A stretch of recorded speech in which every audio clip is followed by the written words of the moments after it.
नमस्कार दोस्तों, welcome back to our channel. मेरा नाम है ज्योति। जैसा कि आप जानते हैं कि मैं आपको इस यूट्यूब चैनल पर विद्या ज्ञान स्कूल के एंट्रेंस एग्जामिनेशंस की प्रिपरेशन करा रही हूँ।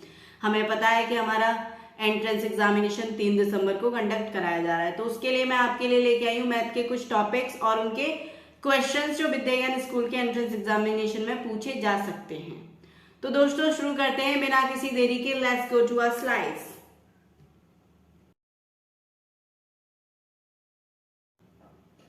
एक एक नियम क्या पढ़ने वाले हैं हम यहाँ पे? एक एक नियम। तो शुरू करते हैं एक एक नियम से। एक एक नियम को इंग्लिश में क्या बोलते हैं? इंग्लिश में बोलते हैं यूनिटरी मेथड। Unitary method. एक एक नियम क्या होता है? एक एक नियम का मतलब है कि किसी एक वस्तु का मूल्य यानी फिर उसकी वैल्यू पता होने के बाद बाकी वस्तुओं की वैल्यू निकाल लेना। यानी कि मुझे एक वस्तु की वैल्यू यानी कि एक वस्तु का मान पता है, तो मुझे दी गई वस्तुओं का मान निकालने में क्या हो जाएगी? एक वस्तु के मान से दी गई वस्तुओं का मान निकालना ही क्या कहलाता है? एक एक नियम कहलाता है। एग्जाम्पल, एक एक नियम को क्या बोलते हैं? यूनिट का मतलब 1 होता है। यूनिट यानी कि एक, ठीक है, इसलिए इसको यूनिटरी मेथड बोलते हैं। यानी कि एक वस्तु का मान, कोई भी चीज एक हो, उसका मान पता हो तो बाकी की वस्तुओं का मान निकाल लेना, ठीक है, उसको बोलते हैं यूनिटरी मेथड, यानी कि एक एक नियम। आगे चलते हैं। मैं इसका एक एग्जाम्पल ले लेती हूँ। एग्जाम्पल क्या है?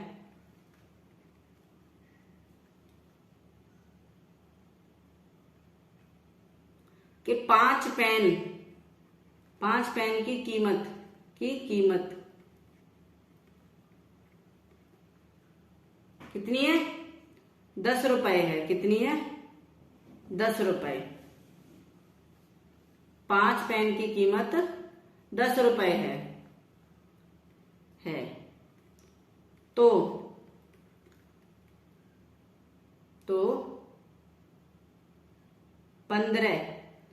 15 पेन कितने के आएंगे? कितने रुपए के आएंगे? यानी कि उनकी कीमत क्या होगी? के होंगे। ठीक है, चलते हैं, शुरू करते हैं इस क्वेश्चन को। 5 पेन कितने के आते हैं? 10 के।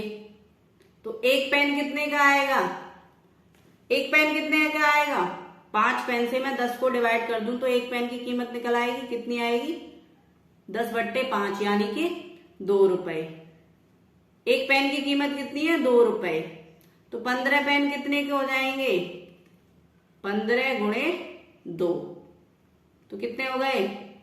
कितने के आएंगे 15 पेन? 30 रुपए के। कितने के आएंगे? 30 रुपए के। तो ये मैंने आपको ब्रीफ कर दिया एक एक नियम क्या होता है। हम चलते हैं आगे पहले क्वेश्चन की तरफ। हमारा पहला क्वेश्चन है, पढ़िए, यहाँ पे क्वेश्चन दे रखा है, एक संतरे की कीमत 10 है, तो 1 दर्जन संतरों की कीमत क्या होगी?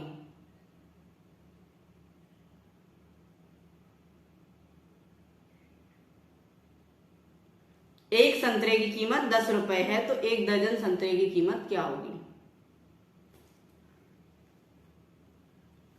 पहली बात तो मुझे ये पता होना चाहिए कि 1 दर्जन में कितने संतरे होंगे? 1 दर्जन में 12 संतरे होंगे। कितने होंगे? 12 संतरे।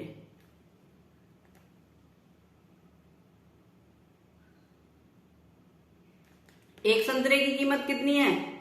एक संतरे की कीमत है 10 रुपए। तो 12 संतरे की कीमत कितनी हो जाएगी? 12 गुणे 10 रुपए, यानी कि 12 दाम का 120 रुपए। कोई दिक्कत है यहां तक? नहीं। नेक्स्ट क्वेश्चन पे चलते हैं। पढ़ पा रहे हैं आप अगला क्वेश्चन? शिक्षक ने बाल सभा में सभी विद्यार्थियों के लिए 15 पुरस्कार क्रय किए। यानी कि शिक्षक 15 पुरस्कार खरीद कर लाए। उन पुरस्कारों को केवल 5 बच्चों में बांटा गया। कितने बच्चों में बांटा गया? 5 बच्चों में। तो प्रत्येक बच्चे को कितने पुरस्कार मिले? कितने पुरस्कार लाए? 15। कितने पुरस्कार लाए? 15। कितने बच्चों में बांटे गए वो? 5 बच्चों में। पुरस्कार कितने थे? 15।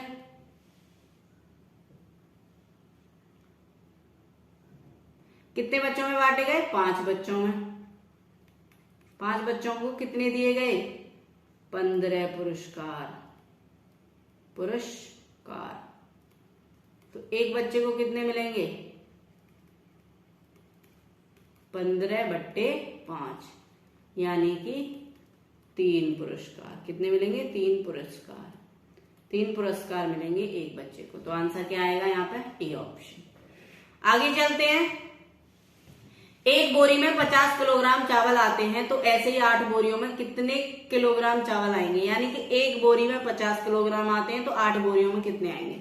बहुत इजी क्वेश्चन है। एक बोरी में कितने आते हैं? एक बोरी में आते हैं, मैं यहां पे करके दिखा देती हूँ। एक बोरी में आते हैं 50 किलोग्राम। 50 किलोग्राम, तो 8 बोरी में कितने आएंगे? 8 बोरी में कितने आएंगे? 8 गुणे 50 किलोग्राम। हमने सीखा था कि 0 हो तो हम क्या कैसे मल्टीप्लाई करते हैं? 0। अब 8 और 5 का मल्टीप्लाई कर देंगे, कितना हो जाएगा? 8 पंजे 40, यानी 8 5 जा 40। कितने आएंगे? 400 kilogram. Option A. Got it? समझ में आ रहा है? आगे चलते हैं। 1 लीटर दूध 50 रुपए में आता है। 1 लीटर दूध कितने में आता है? 50 रुपए में। तो 2000 रुपए में कितना दूध आएगा? तो हम करते हैं 50 रुपए में कितना दूध आता है? कितना आता है? 1 लीटर। तो 1 रुपए में कितना आएगा? 1/50 लीटर। कोई दिक्कत नहीं। तो 2000 रुपए में कितना आ जाएगा भाई? 2000 रुपए में कितना आ जाएगा? 1/50 गुणे 2000। बिल्कुल, 0 से 0 कैंसिल, 5 से काटो, 5 चौके 20 और 0 का 0, तो कितने आ जाएगा? 40 लीटर। कितना आएगा? 40 लीटर। तो 2000 रुपए में वो कितना दूध लेके आ सकते हैं? 40 लीटर। आगे चलते हैं।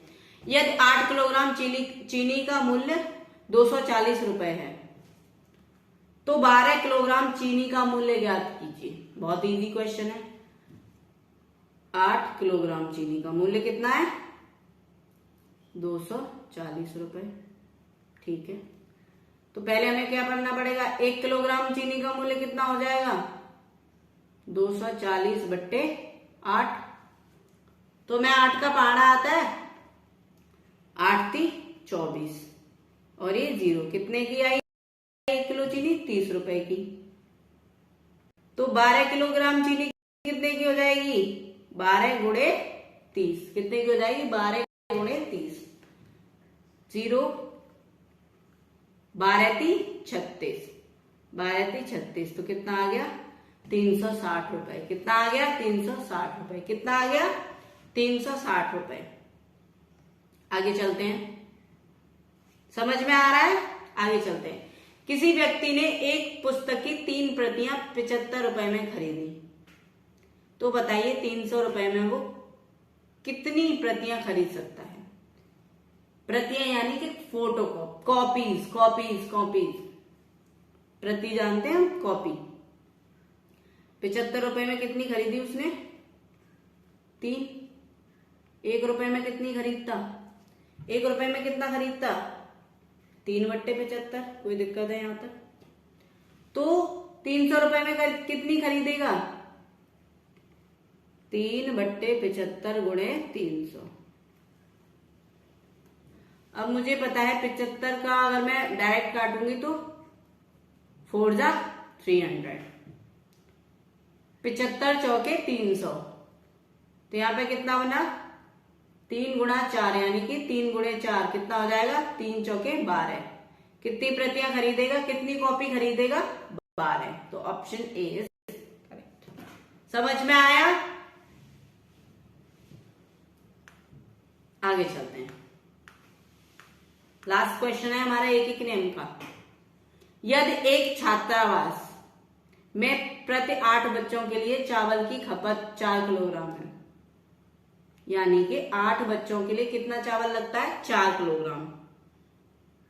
तो 30 बच्चों के लिए चावल की खपत कितनी होगी? चलते हैं। 8 बच्चे हैं, कितनी है 8 बच्चों के लिए? 8 बच्चों के लिए 4 kg। तो भाई 4 बच्चों के लिए 4 kg है, तो एक बच्चे के लिए कितनी हो गई? एक बच्चे के लिए हो गई 4/8 kg। कोई दिक्कत नहीं। तो 30 बच्चों के लिए कितनी हो जाएगी? 30 बच्चों के लिए कितनी हो जाएगी? कितनी हो जाएगी? 4/8 गुणे 30।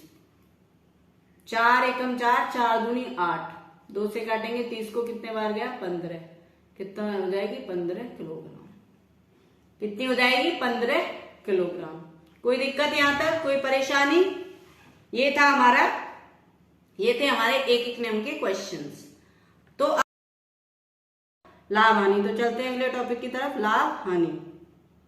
लाभ हानि। लाभ हानि को क्या बोलते हैं? Profit and loss. क्या बोलते हैं? Profit and loss. लाभ और हानि। लाभ और हानि। लाभ हानि, तो इसमें मैं आपको कुछ टर्म्स बताऊंगी, ठीक है? उसके बाद मैं आपके क्वेश्चंस कराऊंगी। तो इसमें कुछ टर्म्स यूज होते हैं। पहला है यहाँ पे सीपी। सीपी यानी कि कॉस्ट प्राइस। क्या होता है? इंग्लिश में इसको बोलते हैं कॉस्ट प्राइस, और हिंदी में क्या बोलते हैं? क्रय मूल्य। क्या बोलते हैं? क्रय मूल्य। क्रय मूल्य क्या होता है? जिस मूल्य पर वस्तु को खरीदा जाता है वो होता है क्रय मूल्य। एक होता है एसपी। क्या होता है? एसपी। इसको बोलते हैं सेलिंग प्राइस। सेलिंग प्राइस क्या बोलते हैं इंग्लिश में? Selling price. क्या बोलते हैं? Selling price. और हिंदी में क्या बोलते हैं इसको? विक्रय मूल्य। विक्रय मूल्य। विक्रय मूल्य यानी कि जिस मूल्य पर किसी वस्तु को बेचा जाता है उसको बोलते हैं विक्रय मूल्य। अच्छा, आप हमें बताइए कि लाभ कब होगा, यानी कि प्रॉफिट कब होगा? लाभ कब होगा यानी कि प्रॉफिट कब होगा? जब मैं किसी वस्तु को कम रुपए में खरीदकर ज्यादा रुपए में बेच दूंगी तो मुझे लाभ होगा। तो लाभ कब होता है? जब विक्रय मूल्य ज्यादा हो, यानी कि विक्रय मूल्य माइनस क्रय मूल्य क्या होता है? हमें लाभ होता है। यानी कि SP minus CP equals to profit. लाभ कब होता है? जब मेरा विक्रय मूल्य ज्यादा हो और क्रय मूल्य कम हो। यानी कि मैंने किसी पेन को, यानी इस पेन को मैंने कम रुपए में खरीदा और ज्यादा रुपए में बेच दिया, तो मुझे तो लाभ हुआ ना। अब चलते हैं आगे। हानि। हानि क्या होती है? हानि कब होती है? हानि कब होगी? हानि को क्या बोलते हैं हम? लॉस। जब मेरा क्रय मूल्य ज्यादा हो और विक्रय मूल्य कम हो। क्रय मूल्य ज्यादा हो और विक्रय मूल्य कम हो। क्रय मूल्य माइनस विक्रय मूल्य, सीपी माइनस एसपी। यानी कि मैंने इस पेन को ज्यादा रुपए में खरीदा और मैंने कम रुपए में बेच दिया, तो मेरे को क्या हुआ? घाटा हुआ, यानी कि हानि हुई। मेरे को मेरी जेब से पैसा गया ना, हानि हुई। आगे चले। अब वो हानि प्रतिशत कैसे निकालते हैं हम? हानि और प्रतिशत और लाभ प्रतिशत, यानी कि हानि प्रतिशत। हानि प्रतिशत। हम हानि प्रतिशत हो, लाभ प्रतिशत हो, किस पे कैलकुलेट करते हैं? क्रय मूल्य पे, यानी कि सीपी पे। हानि प्रतिशत यानी कि लॉस परसेंट। लॉस परसेंट कैसे निकालते हैं? जितना हमें लॉस हुआ। लॉस हमें पता है क्या होगा? क्रय मूल्य माइनस विक्रय मूल्य, यानी कि हानि हुई, लॉस, बट्टे में सीपी। सीपी क्या है हमारा? क्रय मूल्य गुणे 100। ये क्या निकालेंगे हम? हानि परसेंट। ऐसे ही हम लाभ प्रतिशत निकालते हैं। लाभ प्रतिशत यानी कि profit percent. Profit percent. Profit percent कैसे निकालते हैं? जितना हमें प्रॉफिट हुआ, यानी कि जितना भी हमें लाभ हुआ, बट्टे में सीपी गुणा 100। इसको मैं हिंदी में भी लिख दूं, हानि बट्टे क्रय मूल्य गुणे में 100, और इसको भी लिख देती हूँ लाभ बट्टे में क्रय मूल्य गुणे में 100।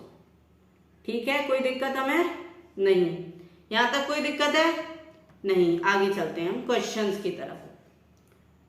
क्वेश्चंस की तरफ चलते हैं, कोई प्रॉब्लम नहीं। यदि एक वस्तु का क्रय मूल्य 80 रुपए था तथा उस पर व्यय 20 रुपए हो और वस्तु का विक्रय मूल्य 120 हो तो प्रतिशत लाभ क्या होगा?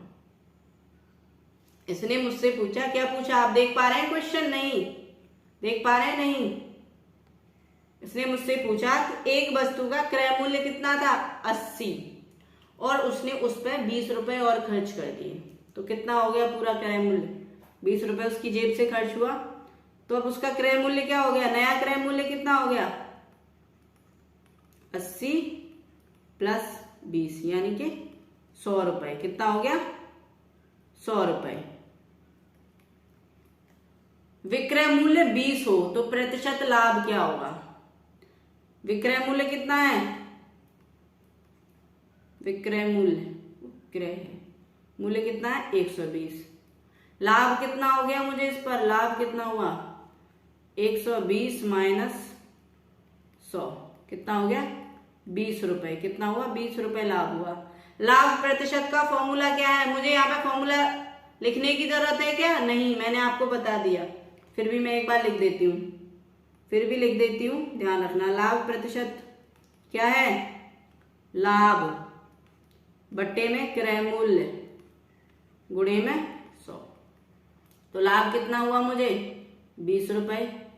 क्रय मूल्य कितना था मेरा? 100 रुपए गुणे में 100 कितना हो गया? 20%। Option A is correct, 20%। कोई प्रॉब्लम है यहाँ पे? नहीं।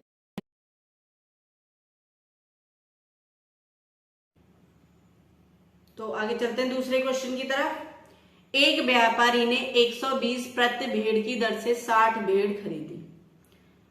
उसने उनमें से 40 भेड़ 150 रुपए प्रति भेड़ की दर से बेच दी। इनमें से 10 भेड़ मर गईं, तो शेष भेड़ का विक्रय मूल्य क्या होगा? यानी कि जो बची हुई, बेच दी और मर गई, उनके अलावा वो बची हैं, उनका विक्रय मूल्य क्या होगा यदि वह 800 रुपए का लाभ कमाना चाहता है? यानी कि जितनी भेड़ बेची और जितनी खरीदी उस पर उसे 800 रुपए का लाभ कमाना है और उसमें से उसकी 10 भेड़ मर भी गई। तो पहले तो मैं यहाँ पे क्या लगाने वाली हूँ? पहले तो एक नियम लगाने वाली हूँ जो हमने ऊपर पढ़ा था, क्योंकि मुझे सभी भेड़ों का क्रय मूल्य निकालना है। यानी कि क्रय मूल्य कितना है? एक का तो पता है मुझे, तो हमें पता है, डायरेक्ट कर लेते हैं। एक भेड़ कितने की आ रही है? 120 रुपए की। तो 60 भेड़ कितने की आएंगी? 120 गुणे 60, 0 0। 12 गुणे 6 कितने होते हैं? 12 6 72। कितने होते हैं? 72। 7200 यानी 7200 रुपए की उसने 60 भेड़ खरीद ली। अब वो 800 रुपए का लाभ कमाना चाह रहा है, तो विक्रय मूल्य क्या हो जाएगा? यहाँ पे विक्रय मूल्य क्या होता है? क्रय मूल्य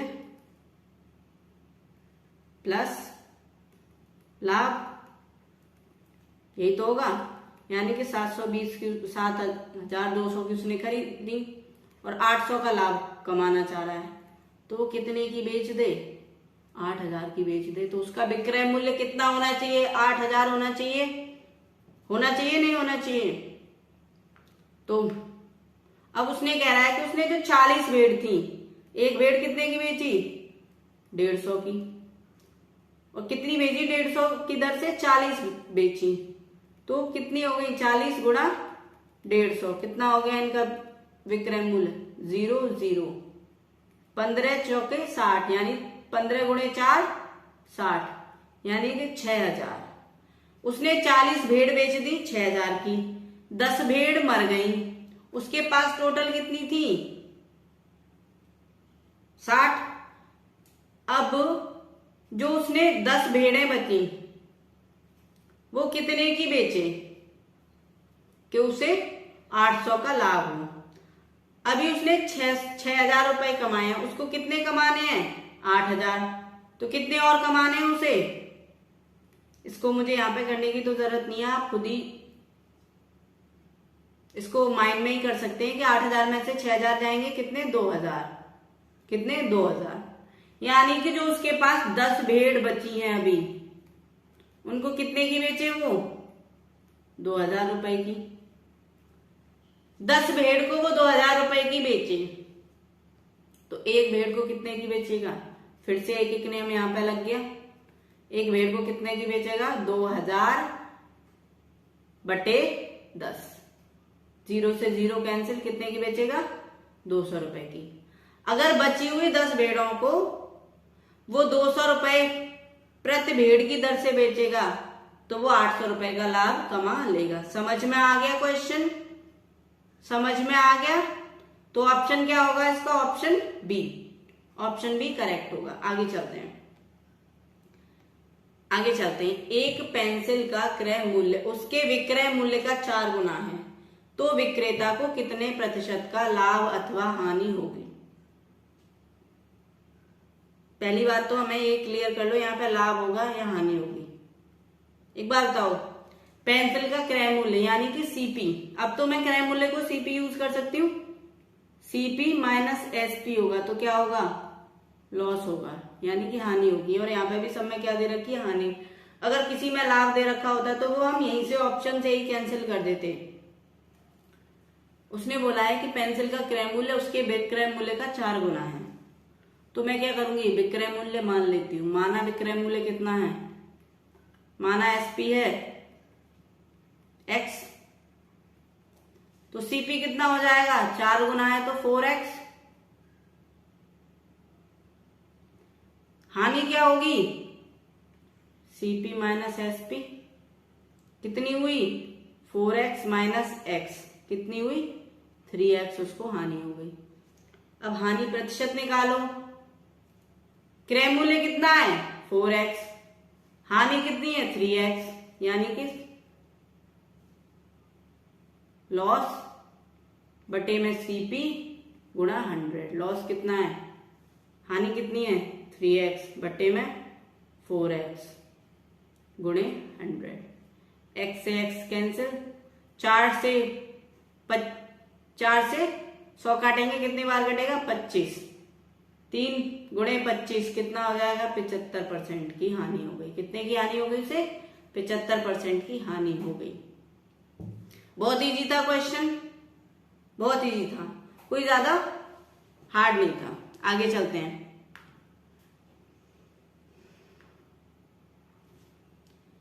आगे 4th क्वेश्चन देख पा रहे हो। यदि एक वस्तु का क्रय मूल्य विक्रय मूल्य का 80% है तो विक्रय मूल्य क्रय मूल्य का कितना प्रतिशत है। यानी कि इसको 2 तरीके हैं करने के। विक्रय मूल्य 80% है, सॉरी क्रय मूल्य विक्रय मूल्य का 80% है तो विक्रय मूल्य क्रय मूल्य का कितना है। तो मैं आपको एक तरीके से करती हूं कि मैंने कि विक्रय मूल्य कितना मान लिया, विक्रय मूल्य मान लिया, कितना मान लिया यहां पे x, ठीक है।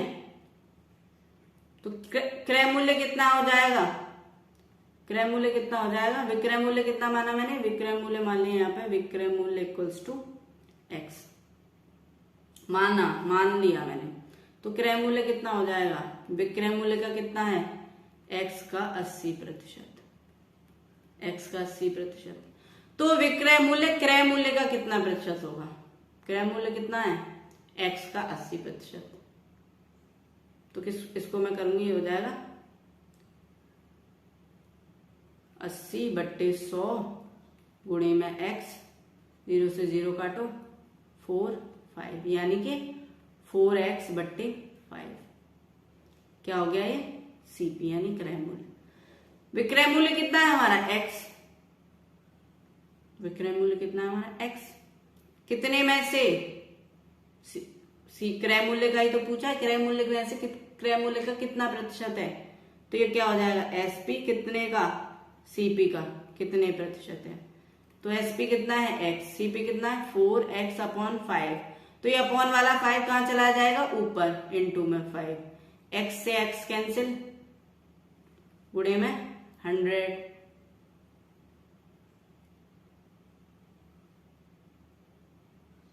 गुणे में 100, 4 से काटेंगे 25, 25 पंजे कितना हो जाता है, 25 पंजे कितना हो जाता है 125, कितना प्रतिशत है 125% है। आई बात समझ में, क्वेश्चन समझ में आया या फिर दोबारा बताऊं, दोबारा बता देती हूँ एक बार इसको, यहाँ पे बता देती हूँ। मैंने एसपी कितना माना था, एसपी माना था x, सीपी कितना था एसपी का यानी कि x का 80%, यानी कि 80/100, जब मैं काटूंगी इसको 20 चौके 80 एंड 20 पंजे 100, यानी कि सीपी कितना आ गया यहां से 4x/5। अब उसने बोला था कि एसपी जो है सीपी का कितना प्रतिशत होगा, तो मैं एसपी/सीपी अब इंटू 100 करूंगी, ये तो हमें पता है प्रतिशत निकालने के लिए यही करते हैं। तो एसपी कितना है हमारा x बट्टे में 4x, जो 4x/5 करूंगी तो ये 5 कहां चला जाएगा ऊपर चला जाएगा, गुणे में 100, x से x कट गया, 4 से 100 कट गया 25 बार, और 25 पंजे 125, तो कितने प्रतिशत हो जाएगा 125% हो जाएगा। कोई दिक्कत यहां तक होनी तो नहीं चाहिए, आगे चलते हैं। एक वस्तु के क्रय मूल्य का 80%, सेम क्वेश्चन है,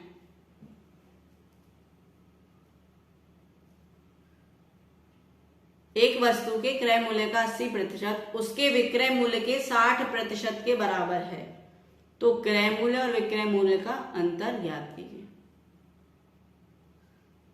एक वस्तु के क्रय मूल्य का 80% विक्रय मूल्य के 60% के बराबर है,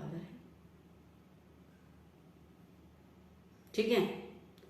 तो क्रय मूल्य का 80% विक्रय मूल्य के 60% के बराबर है, तो शुरू करते हैं। तो क्या करते हैं, शुरू करते हैं यहां पे, ओके शुरू करते हैं, लेट्स स्टार्ट।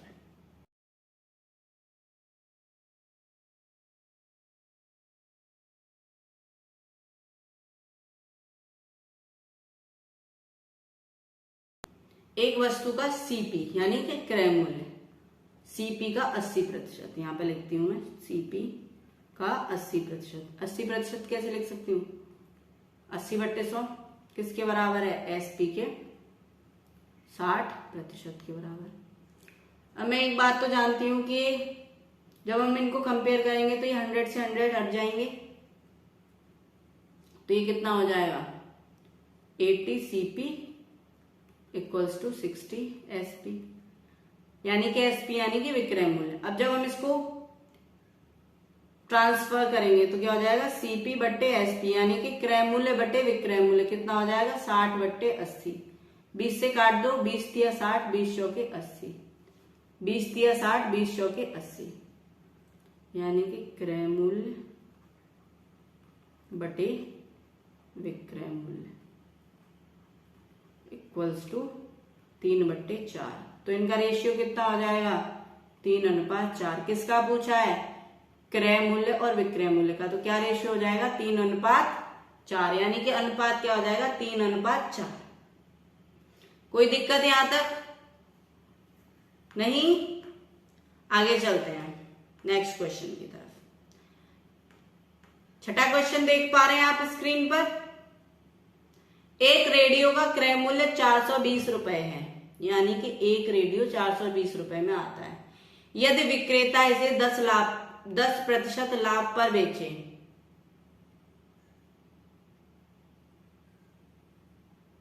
तो विक्रेता को कितना लाभ होगा, कितना लाभ होगा 10% लाभ पर बेचे, कितना होगा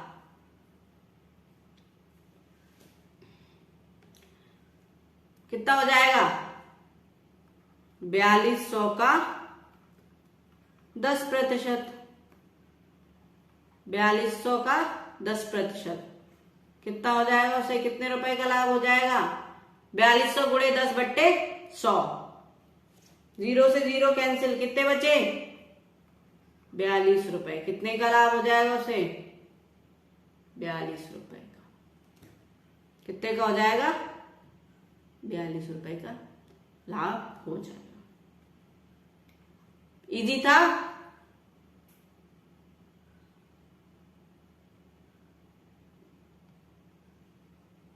आगे चलते हैं। एक वस्तु को 102 रुपए में बेचने पर 15% की हानि होती है। कितने की हानि होती है? 15% की हानि होती है। जब उस वस्तु को 134 में बेचा जाए तो इस पूरे लेन देन में नेट परिणाम क्या होगा? चलो इस क्वेश्चन को भी करते हैं। ये थोड़ा सा हार्ड क्वेश्चन है। यानी कि जब उसको हम 102 रुपए में बेचते हैं तो क्या होती है? 15% की हानि होती है। 15% की हानि होती है। अब जब उसकी, तो इसका मतलब 100% बेच रहे थे, लेकिन उसमें से 15% की हानि हो गई, तो उसको कितने में बेचा हमने? 85% में। यानी कि वो 85% में बेचने पर कितने का बिक रहा है? 102 का। 85% किसके बराबर है?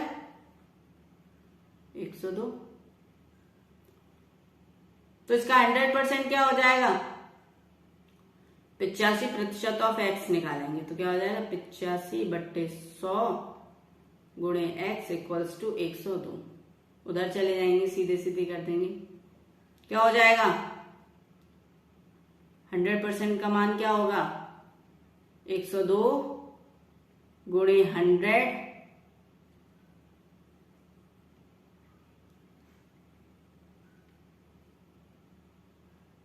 हमें 17 का पहाड़ा आता है। 17 पंजे 85, 17 छिक्के 102, 5 से काटेंगे इसको 20,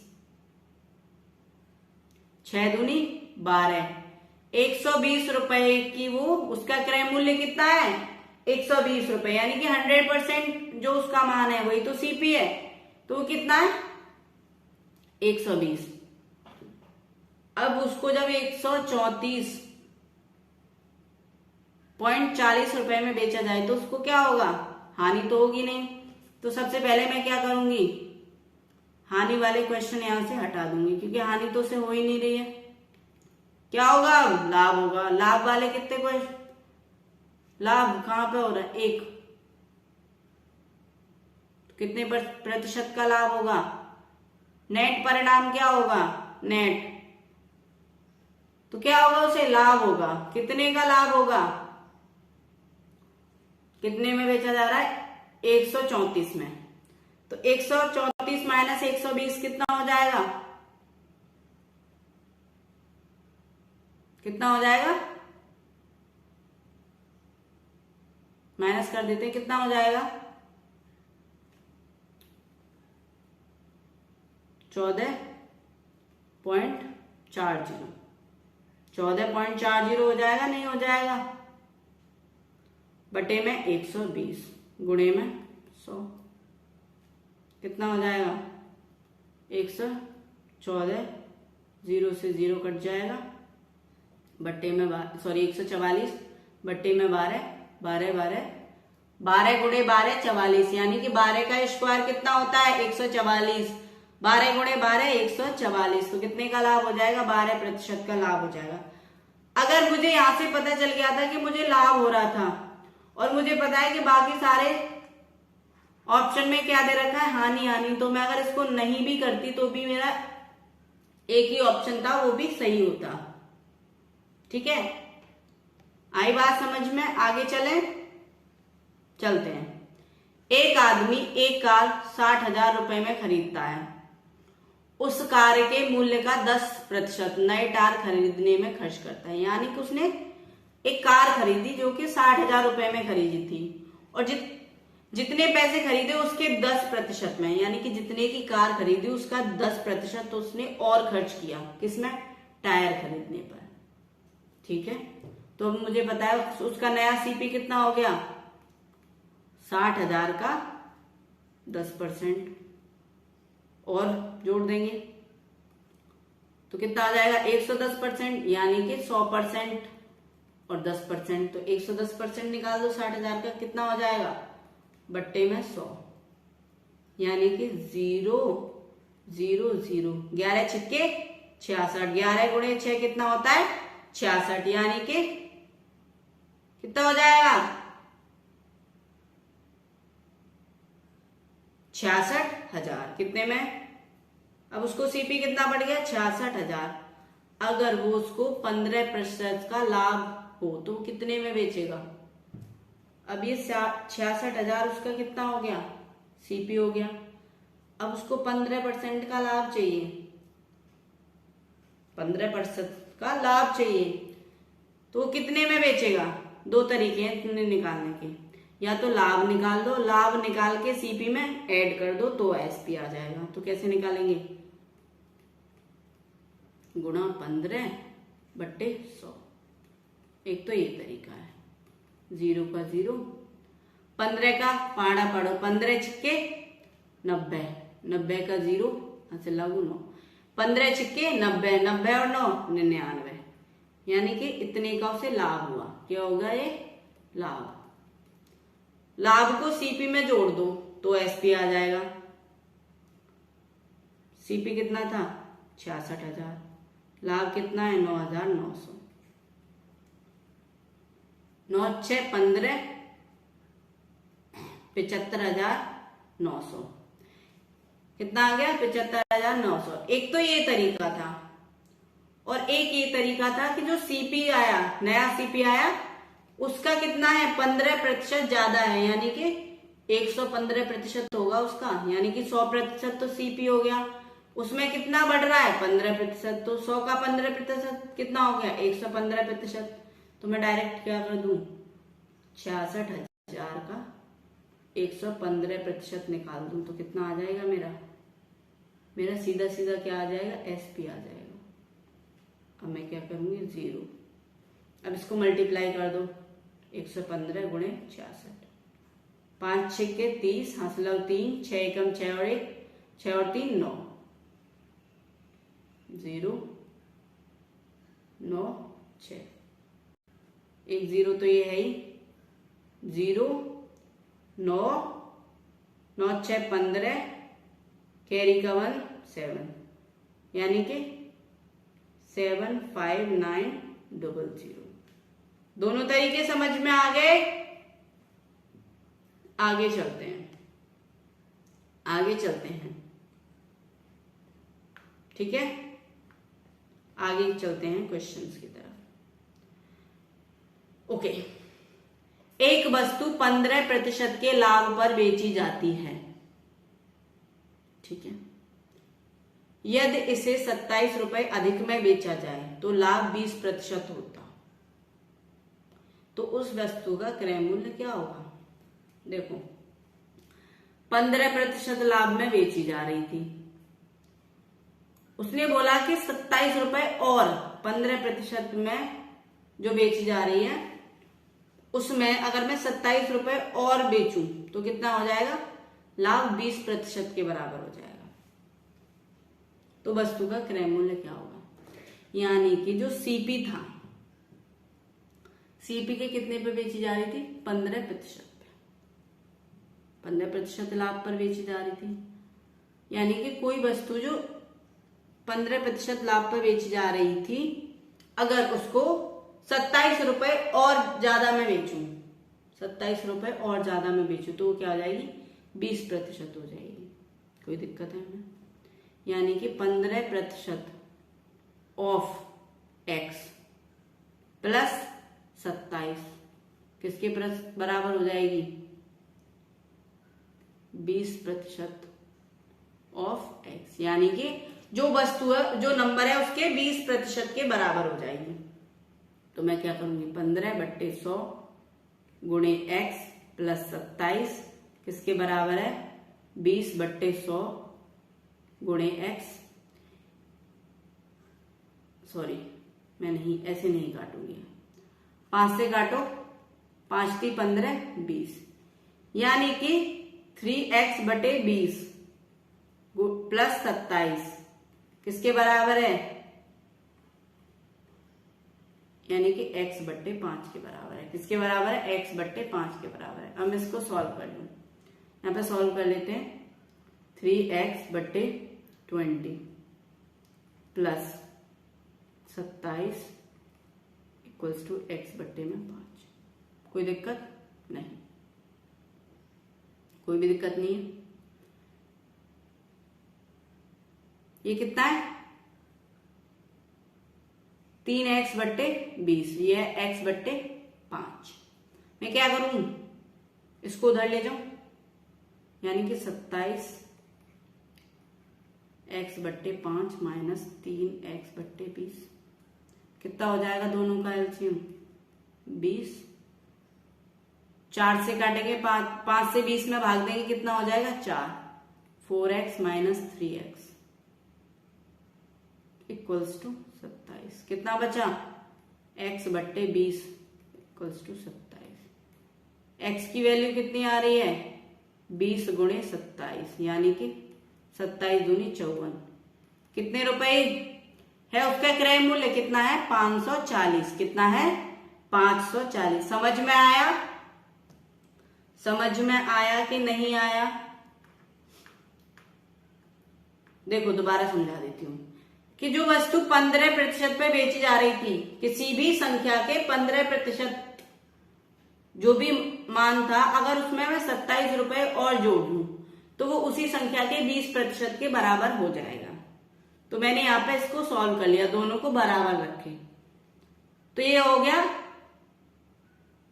3x/20 प्लस 27 किसके बराबर है, x/5 के बराबर। तो मैंने यहां पे इसको सॉल्व किया है, बस ट्रांसफर किया है। यहां पे ट्रांसफर करूंगी तो कितना हो जाएगा, x/5 माइनस 3x/20। 20 क्या ले लिया मैंने यहाँ पे, 5 और 20 का लासा लिया। मुझे पता है 5 और 20 का लासा क्या होगा 20, तो 20 होगा, तो यहाँ पे ऊपर कितना आ जाएगा 5 चौके 20, यानी कि 4x माइनस 3x/20 किसके बराबर है, 27 के बराबर है। x/20 27 के बराबर है, 4x में से 3x जाएंगे, x बचेगा, तो x किसके बराबर होगा 20 × 27, यानी कि 540 के बराबर। कोई दिक्कत है, साधारण ब्याज, साधारण ब्याज। अब हम किसके क्वेश्चन करने वाले हैं, साधारण ब्याज। साधारण ब्याज को इंग्लिश में क्या बोलते हैं, हम क्या बोलते हैं, सिंपल इंटरेस्ट। सिंपल इंटरेस्ट क्या बोलते हैं, सिंपल इंटरेस्ट, SI। अब इसमें भी मैं आपको कुछ टर्म्स बता देती हूँ। पहला होता है प्रिंसिपल। प्रिंसिपल जिसको हिंदी में क्या बोलते हैं, मूलधन। मूलधन, मूलधन होता है जिस पे ब्याज निकाला जाता है, जिस पे ब्याज निकाला जाता है। इसको P से डिनोट करते हैं। एक होता है अमाउंट, क्या होता है अमाउंट, जिसको बोलते हैं मिश्र धन। क्या बोलते हैं, मिश्र धन। मिश्र धन क्या होता है, जिसको A से डिनोट किया जाता है, ठीक है। एक होता है SI यानी कि सिंपल इंटरेस्ट, जिसको हम हिंदी में क्या बोलते हैं, ब्याज। क्या बोलते हैं, ब्याज, इसको SI, ठीक है। एक होता है रेट, रेट प्रतिशत, जिसको बोलते हैं दर प्रतिशत, जिसको R से डिनोट करते हैं। एक होता है टाइम, जिसको समय बोलते हैं, उसको T से डिनोट करते हैं। अमाउंट क्या होता है, अमाउंट यानी कि मिश्र धन क्या होता है। मिश्र धन यानी कि अमाउंट का मतलब है कि जो भी मूलधन था और मूलधन पर कितनी ब्याज आई है, यानी कि मूलधन प्लस ब्याज क्या बनाते हैं, हमारा मिश्र धन बनाते हैं, ठीक है। SI प्लस प्रिंसिपल क्या बनाते हैं, मिश्र धन बनाते हैं। साधारण ब्याज क्या होता है? साधारण ब्याज यानी कि किसी मूलधन पर किसी समय के लिए, निहित समय के लिए किसी दर से कोई जो दर लगाई जाती है उसको बोलते हैं, जो अमाउंट उस दर से मिलता है उस समय में उसको बोलते हैं साधारण ब्याज। किसी मूलधन पर किसी निश्चित समय के लिए किसी निश्चित दर से चुकाया जाने वाला मूल क्या कहलाता है? साधारण ब्याज। ठीक है, साधारण ब्याज का फॉर्मूला क्या है? साधारण ब्याज यानी कि SI। SI का फॉर्मूला क्या है? P यानी principal, R into rate and T into time upon 100, यानी कि ब्याज बराबर क्या हो गया? यहां पे लिख देती हूं अलग से। ब्याज कैसे निकालते हैं हम ब्याज? मूलधन गुणे दर गुणे समय बट्टे 100। कोई दिक्कत है यहां तक? होनी तो नहीं चाहिए। अब हमसे ऐसे क्वेश्चंस कैसे पूछे जाते हैं? क्वेश्चंस में एक क्वेश्चन करके दिखा देती हूँ। किसी ने कहा कि राजू ने 10,000 रुपए उधार लिए। कितने लिए? उधार कितने लिए उसने? उधार लिए 10,000 रुपए। 10,000 रुपए उधार लिए 2% की वार्षिक दर से। कितने की? 2% की वार्षिक दर से 4 साल के लिए लिए। कितने के लिए लिए? 4 साल के लिए। तो ब्याज बताइए। तो ब्याज कितना होगा? ब्याज कैसे निकालेंगे? मूलधन गुणा दर गुणा समय बट्टे 100। तो प्रिंसिपल कितना है यहाँ पे? यानी कि मूलधन कितना है? 10,000। कितना है? 10,000। कितनी दर है? 2%। कितना समय है? 4 बट्टे बट्टे 100। बट्टे कितने होंगे यहाँ पर? 100। इसके बट्टे 100। 0 से 0 कैंसिल। 4 दूनी 8। 8 गुणे 100 कितने हो गए? 800। 800 रुपए क्या आ गया यहाँ पे? ब्याज आ गया। अब उसे मिश्र धन देना पड़ेगा, यानी कि वो मूलधन तो देगा ही, जो उसने रुपए उधार लिए थे वो तो देगा ही, उसके साथ 800 रुपए एक्स्ट्रा और देगा ब्याज की। तो उसने कितना मिश्र धन चुकाया? मिश्र धन तो हम जानते हैं, मिश्र धन क्या होता है? अमाउंट। कितना चुकाया? 10,000 प्लस में 800। कितना चुकाया उसने? 10,800। ये 10,800 क्या हो गया यहाँ पे? मिश्र धन हो गया। क्या हो गया? मिश्र धन हो गया। मैंने यदि 6% वार्षिक दर से 5 वर्ष का साधारण ब्याज 60 रुपए हो तो मूलधन ज्ञात कीजिए। हाँ, यहां पे क्या पूछ लिया? डायरेक्ट हमसे मूलधन पूछ लिया। क्या हमें यहाँ पे प्रिंसिपल पता है? यानी कि प्रिंसिपल का मतलब क्या होता है? मूलधन। प्रिंसिपल पूछा है तो फॉर्मूला क्या होता है हमारा साधारण ब्याज का? P into R into T upon में 100, यानी कि मूलधन गुणा दर गुणा समय बट्टे 100। अब उसने बोला है कि ब्याज कितना है? 60।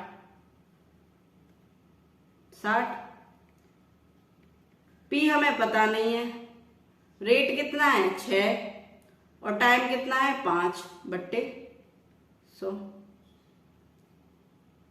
अब मैं क्या कर सकती हूँ? इसको ट्रांसफर कर सकती हूँ। तो कितना हो जाएगा? ये 6 है। जब मैं इसको ट्रांसफर करूंगी तो कितना हो जाएगा? 60 गुणे में 100 बट्टे में 6 गुणे 5 किसके बराबर हो गया? P के।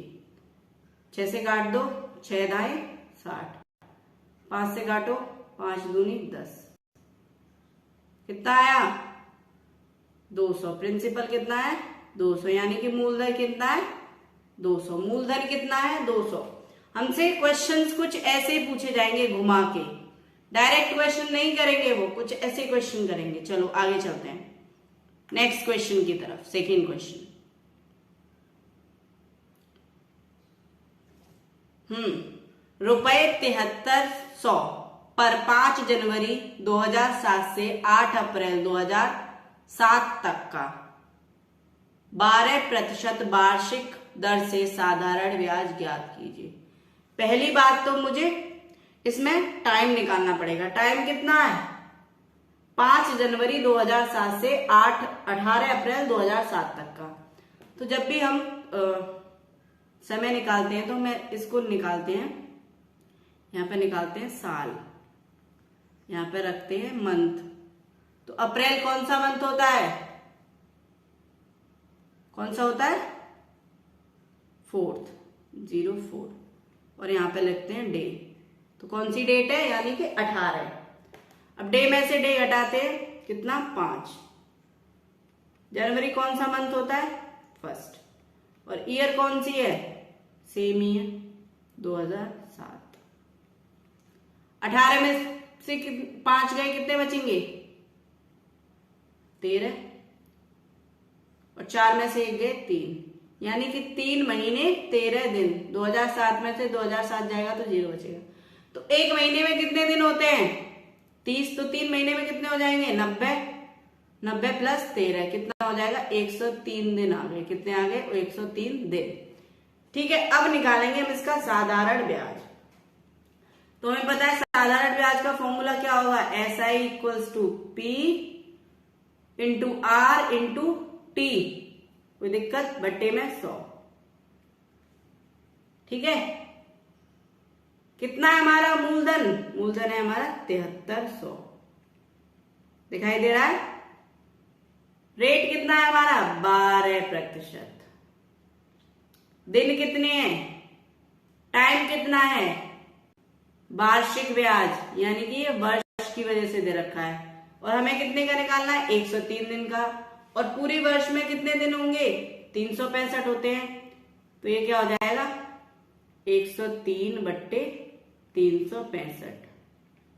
और क्या होगा यहाँ पे? बट्टे में तो 100 लगता ही है, तो यहाँ पे 100। जब हम 0 से ये 0 कैंसिल करेंगे, 73 पंजे कितना होता है? 365। अब मैं 12 और 103 का मल्टीप्लाई कर दूंगी तो कितना आ जाएगा? 12 3 36, 12 एकम 12, 1236 बट्टे 5। जब मैं 1236 बट्टे 5 यानी कि 5 से 1236 को डिवाइड करूंगी तो कितना आएगा? यहां पे कर लेते हैं, 5 से 1236 में भाग दे लेते हैं। कर तो मैं डायरेक्ट भी सकती हूँ, लेकिन मैं फिर भी आपको बता देती हूँ। 5 2 जा 10, बचे कितने? 2। 2 बचेंगे, 3 यहां से लेंगे, कितने हो गए? 5 4 जा 20, बचे 3, 36। 5 7 जा 36, कितना बचा? 1। यहां पे पॉइंट लगाएंगे, यहां पे 0 बढ़ाएंगे। 5 2 जा 10, यानी कि 247.2। तो कौन सा ऑप्शन हो जाएगा? Option A is correct. कोई दिक्कत है यहां तक? नहीं। ओके, तो अगले क्वेश्चन पे चलते हैं। क्वेश्चन क्या है हमारा? ओके, किसी धन का साधारण ब्याज 12% वार्षिक दर से 4 वर्ष का मिश्र धन 2405 है, वह धन ज्ञात कीजिए। यानी कि कोई मूलधन है, मूलधन और उसकी ब्याज की दर क्या है? 12% और 4 साल में। वो मूलधन 12% की दर से 4 साल में मिश्र धन कितना हो जाता है? 2405 हो जाता है। तो वो धन ज्ञात कीजिए। पहली बात मुझे पता है, क्या पता है? क्या पता है हमें पता है कि अमाउंट, मिश्र धन को क्या बोलते हैं हम? अमाउंट बोलते हैं। अमाउंट का मतलब होता है P, यानी कि प्रिंसिपल, यानी कि मूलधन प्लस साधारण ब्याज, यानी कि SI, सिंपल इंटरेस्ट। ये पता है मुझे। अब उसने क्या बोला? जब मुझे ये पता है तो मुझे ये भी पता होगी कि मैं जो SI कैसे निकालूंगी। मैं SI निकालने का तरीका क्या है मेरा? P into R into T बट्टे में 100। ये पता है हमें, तो मैं यहां पर रख देती हूँ। मुझे P नहीं पता तो मैं उसको क्या रखती हूँ? P ही रहने देती हूँ। मूलधन नहीं पता तो मैं SI निकालती हूँ, तो मैं क्या रहने देती हूँ उसको? P। आर कितना है 12 और समय कितना है 4 बट्टे में 100। मैं क्या करती हूँ उसको सॉल्व कर लेती हूँ, हो जाएगा 25। यानी कि एसआई कितना हो गया मेरा, एसआई हो गया 12 पी बट्टे में 25। अमाउंट क्या था P प्लस SI, तो SI कितना हो गया मेरा यहाँ पे 12 P बट्टे 25। अच्छा, जो अमाउंट था वो किसके बराबर था, मैं क्या लिख सकती हूँ, अमाउंट था 2405, किसके बराबर है P प्लस में 12 P बट्टे में 25। यहाँ पे 1 हो जाएगा। मैं जब इसको सॉल्व करूंगी तो ये क्या हो जाएगा 25 P प्लस 12 P किसके बराबर है 2405 के बराबर है या नहीं। कितना हो जाएगा 37 P बट्टे में 25 किसके बराबर 2405 के बराबर। तो जब ये 37 बट्टे 25 है, जब P 37 बट्टे 25 इधर जाएगा तो कितना हो जाएगा, यहां पे कर देती हूं मैं, यहाँ पे एक लाइन ड्रॉ कर लेते हैं, ये हो जाएगा P इक्वल्स टू गुणे में 37 बट्टे गुणे में 25 बट्टे में 37 कितना हो जाएगा गुणे में 25 बट्टे में 37। क्योंकि जो नीचे भाग में होता है वो ऊपर गुणा में चला जाता है और जो नीचे गुणा में होता है वो जो गुणा में होता है वो भाग में चला जाता है। जब 37 से मैं काटूंगी इसको तो ये कट जाएगा 37 से 7 छिक्के 42 और तिरछक 18 और 4 22, यानी कि 240 में से 220 जाएगा, 240 में से 220 जाएगा तो कितना बचेगा 185 और 37 पंजे 185, 37 पंजे 185। कोई दिक्कत है हमारा, कोई दिक्कत है हमें यहाँ पे नहीं, यहाँ तक ठीक है। यानी कि P कितना है, P है हमारा 65 गुणे में 25। अब मैं क्या करूंगी, इसका मल्टीप्लाई कर दूंगी। मुझे 25 का पहाड़ा आता है, या तो मैं ऐसे कर लू या फिर गुणा कर लू। 25 पंजे 125, कैरी कितना गया 12, 25 छिक्के 150, 150 में हम 12 ऐड करेंगे कितना हो जाएगा 162, यानी कि 1625। तो वो मूलधन कितना था 1625 था, वो प्रिंसिपल कितना था 1625 था। आया समझ में, दोबारा समझा देती हूं। मिश्र धन क्या होता है, मूलधन प्लस साधारण ब्याज। साधारण ब्याज क्या होता है, मूलधन गुणा समय दर गुणा समय बट्टे 100। यहां पर मुझे मूलधन नहीं पता, मूलधन को मैंने क्या रहने दिया, P रहने दिया। मैंने यहां से सॉल्व किया, P गुणा 12 गुणा 14 बट्टे 100, 4 से काटोगे 100 को 25 बार, यानी कि SI कितना आ गया, ब्याज कितना आ गया मेरा 12 P बट्टे 25। तो मैं P SI की जगह क्या रख दूंगी 12 P बट्टे 25 और P मेरा P है और अमाउंट कितना है, यानी कि मिश्रधन कितना है 2405। अब यहां से हमने ये सॉल्व कर लिया। कोई दिक्कत है नहीं।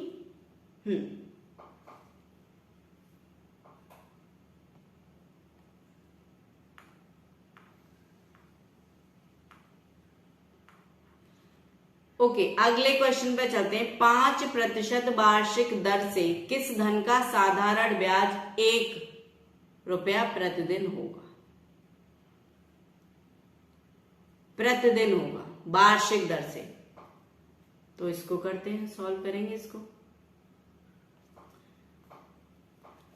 यहां पे ब्याज कितना दे रखा है, यहां पे क्या दे रखा है, हमें SI दे रखा है, टाइम दे रखा है प्रतिदिन, प्रतिदिन यानी 1 दिन।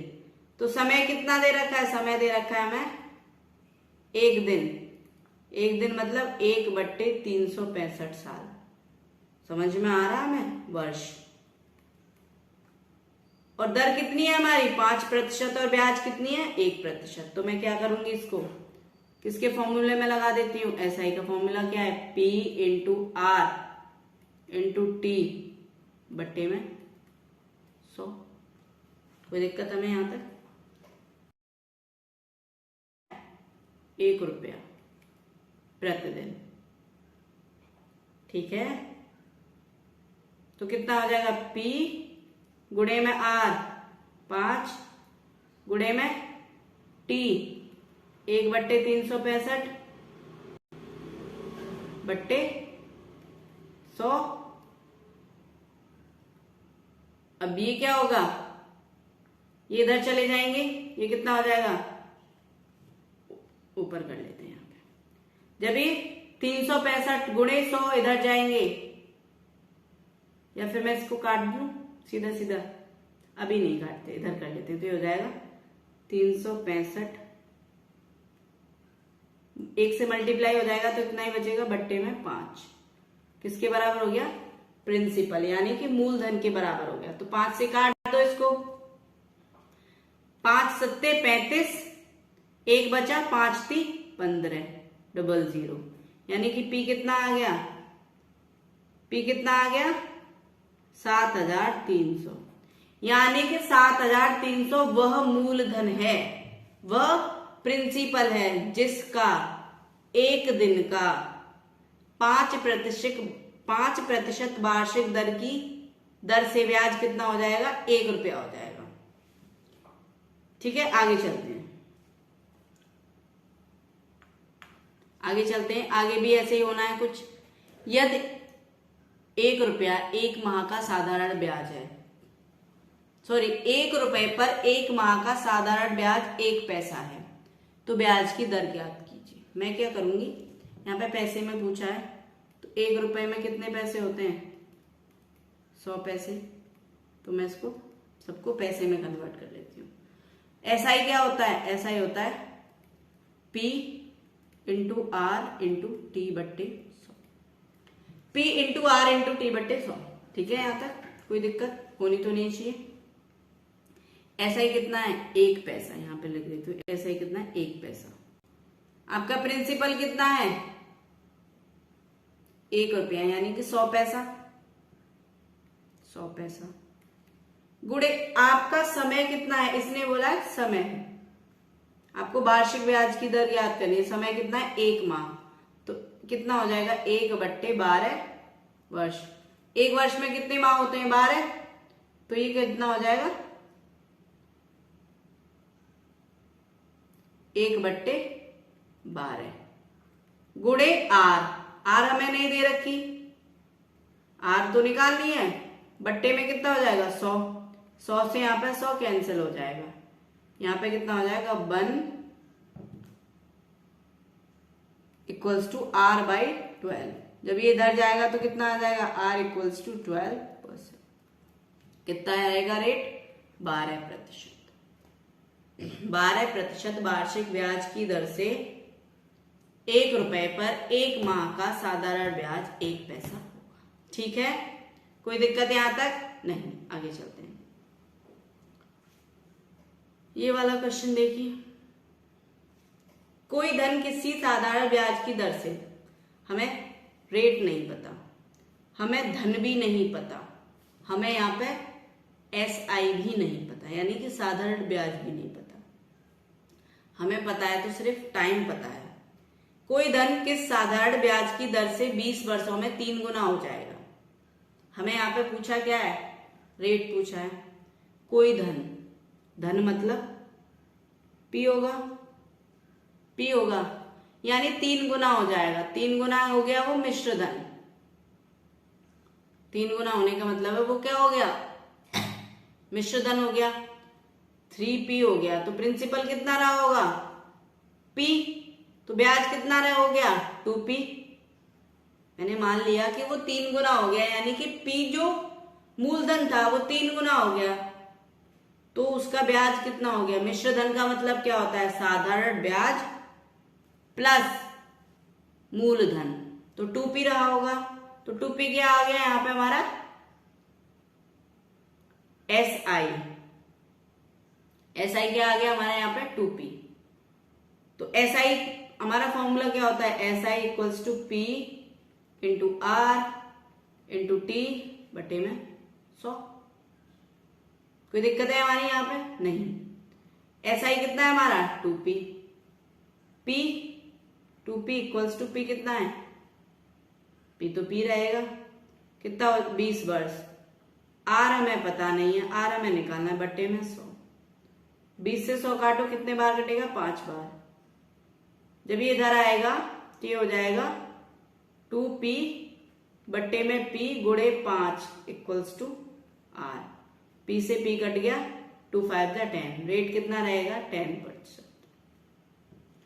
रेट कितना रहेगा? 10%। कितना रहेगा? 10%। एग्जाम्पल लेके देख लेते हैं। फॉर एग्जाम्पल मेरे पास मूलधन कितना है? 100 है। 100 है। चेक कर लेते हैं हमारा आंसर ठीक है कि नहीं। 100 है और R कितनी है? 10% जो मैंने अभी निकाली, और टाइम कितना है? 20 ईयर्स। तो देखते हैं 3 गुना होता है कि नहीं। P equals to SI equals to P into R into T बट्टे में 100। P कितना हो गया?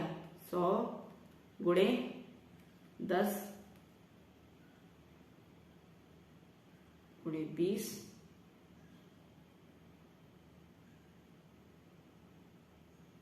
बट्टे में 100। कोई दिक्कत है यहाँ पे? कितना है? 200। SI कितना आया हमारा यहाँ पे? 200। और हमारा अमाउंट कितना था? मूलधन कितना था? 100। तो अमाउंट कितना हो जाएगा? 100 प्लस 200 कितना हो जाएगा? 300। कोई दिक्कत है हमें यहाँ पे? कोई दिक्कत है यहाँ पे? मैंने आपको एक चेक करके बता दिया, ठीक है। SI क्वेश्चन आपका 7th है। आपको ये क्वेश्चन सॉल्व करके कमेंट में आंसर लिखना है, ठीक है। ओके, आगे चलते हैं, आगे चलते हैं।